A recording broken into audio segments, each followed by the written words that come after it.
সরকার পদত্যাগের এক দফা দাবিতে বৈষম্য বিরোধী ছাত্রদের ডাকে সারা দেশে চলছে অসহযোগ আন্দোলন। দর্শক, রাজধানী শাহবাগে আছেন সহকর্মী ফারুক বাবু, সরাসরি যুক্ত হচ্ছে তার সাথে।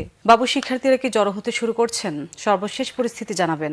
এখানে সকাল 10:30 নাগাদ আমরা যেটা দেখতে পেয়েছি যে রাজধানীর শাহবাগ মোড়ে এখানে কিছু ছাত্রলীগ কর্মীরা তারা উপস্থিত হয়ে বিক্ষিপ্ত ছাত্র জনতার উপরে কয়েকটি হামলা চালিয়েছে। পরবর্তীতে ঢাকা ইউনিভার্সিটির মধ্য থেকে মূলত একটি মিছিল চলে আসে ছাত্র জনতা। সেই মিছিল আসার পরে এখান থেকে ছাত্রলীগ তারা যে পরবর্তীতে বঙ্গবন্ধু মেডিকেল কলেজের মধ্যে অবস্থান নেয় এবং পরবর্তীতে যাদেরকে হামলা চলেছিল তারা সহ এখানে বিক্ষিপ্ত ছাত্র জনতা এখন মেডিকেলের সামনে তারা অবস্থান করছে। সেই সাথে শাহবাগ মোড় সম্পূর্ণ দখলে রেখেছেন ছাত্র জনতারা।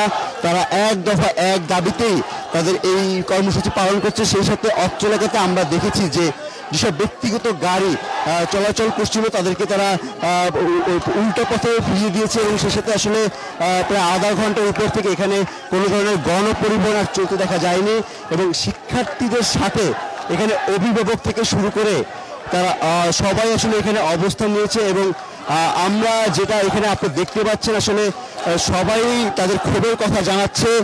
বাজারে ঊর্ধ্বমূল্যের বিষয় নিয়ে আসলে যারা অভিভাবক রয়েছে তারা বস্তুতে সংসার চালানো যে হিমশিম দীর্ঘদিনের সেই কষ্ট থেকে তারা পরিত্রাণ চায়। এইসব বিষয় নিয়ে এখানে শিক্ষার্থীদের সাথে একত্রতা প্রকাশ করে অভিভাবক সমাজও এক হয়েছে। এই শাহবাগ মোড়ে তাদের 11টার কর্মসূচি তারা 11টা নাগাদই শুরু করেছে এবং বর্তমানে শাহবাগ মোড় ছাত্র জনতা তারা এখানে অবস্থান করছেন। দর্শক, রাজধানী শাহবাগের সর্বশেষ পরিস্থিতি জানাচ্ছিলেন আমাদের সহকর্মী ফারুক বাবু।